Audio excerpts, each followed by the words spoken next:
नमस्कार, मैं हूं तमन्ना। आप देख रहे हैं मौर्य न्यूज़। बहुत बहुत स्वागत है आपका हमारे इस खास सेगमेंट में जिसका नाम है आपकी बात। आपकी बात में आज हम बात करेंगे चुनावों की ही, क्योंकि जैसे जैसे चुनाव नज़दीक आ रहे हैं वैसे वैसे उम्मीदवार किस सीट पर कौन सा उम्मीदवार चुनाव लड़ेगा ये भी कयास लगातार तेज होते जा रहे हैं। बात अगर दिल्ली की करें तो दिल्ली से जो बड़ी खबर है वो ये है कि आम आदमी पार्टी के नेता कुमार विश्वास जो हैं वो हो सकता है कि बीजेपी की तरफ से चुनाव लड़ें। ऐसा हम इसलिए कह रहे हैं क्योंकि अगर सूत्रों की माने तो सोमवार को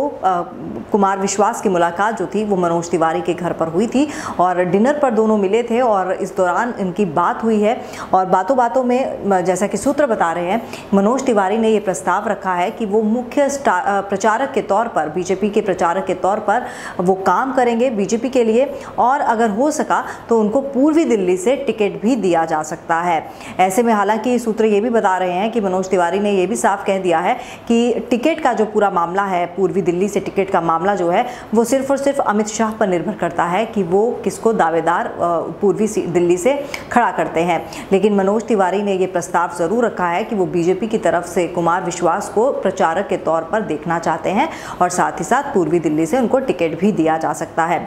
पूर्वी दिल्ली की अगर हम बात करें तो पूर्वी दिल्ली में जो ब्राह्मण फैक्टर है वो काफ़ी ज़्यादा निर्भर करता है जीत पर, क्योंकि अगर इतिहास भी अगर हम देख लें तो ये सीट बहुत महत्वपूर्ण होती है और जो डिसाइडेड फैक्टर होता है वो होता है ब्राह्मण वोट। ऐसे में कुमार विश्वास जो हैं वो पंडित हैं, ब्राह्मण हैं, तो कुमार विश्वास को अगर पूर्वी दिल्ली से टिकट दे दिया जाता है तो हो सकता है कि बीजेपी का ये दाव जो है वो बहुत सही पड़े। और दूसरी बात ये है कि कुमार विश्वास हम सब जानते हैं कि बहुत अच्छे वक्ता हैं। आम आदमी पार्टी में भी जब वो थे तो उनकी जो स्पीचेस थी वो काफ़ी ज़्यादा अच्छी होती थी, काफ़ी ज़्यादा हुजूम को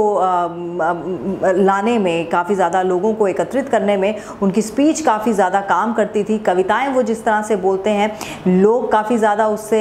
अट्रैक्ट होते हैं, जो कि एक प्रवक्ता के तौर पर अगर देखा जाए तो ये बहुत बड़े पॉइंट्स हैं जो कि कुमार विश्वास में हैं और बीजेपी के लिए ये एक बहुत बड़ा हो सकता है कि एक बहुत बड़ा उनको कुमार विश्वास के तौर पर एक अच्छा वक्ता तो मिले ही और साथ ही साथ प्रवक्ता के तौर पर, यानी कि एक प्रचारक के तौर पर कुमार विश्वास अगर बीजेपी की तरफ से प्रचार करते हैं तो पॉजिटिव पॉइंट जो है वो बीजेपी को कहीं ना कहीं मिल सकता है। लेकिन हाँ, इससे ये भी तय है कि कहीं ना कहीं बीजेपी जो है वो जातीय समीकरण बनाने की कोशिश कर रही है पूर्वी दिल्ली से। जैसा कि हमने पहले भी कहा कि ब्राह्मण फैक्टर ज़्यादा डिसाइडेड फैक्टर है, तो ऐसे में कुमार विश्वास को वहाँ से उम्मीदवारी दी जा सकती है। ये कहा जा सकता है कि लगभग तय ही है। हालांकि अमित शाह पर यह निर्भर करता है कि वो किसको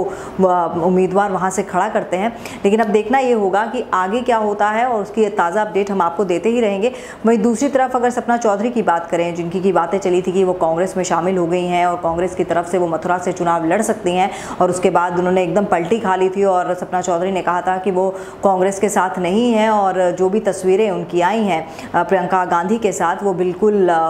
पुरानी है। अब सपना चौधरी जो हैं वो बीजेपी के साथ हैं और अब वो आयुष्मान मार्च जो कि एक प्रोग्राम है बीजेपी की तरफ से, उसमें वो स्टार प्रचारक की भूमिका में नजर आएंगी। अब देखना ये होगा कि बीजेपी ये जो तमाम दांव खेल रही है,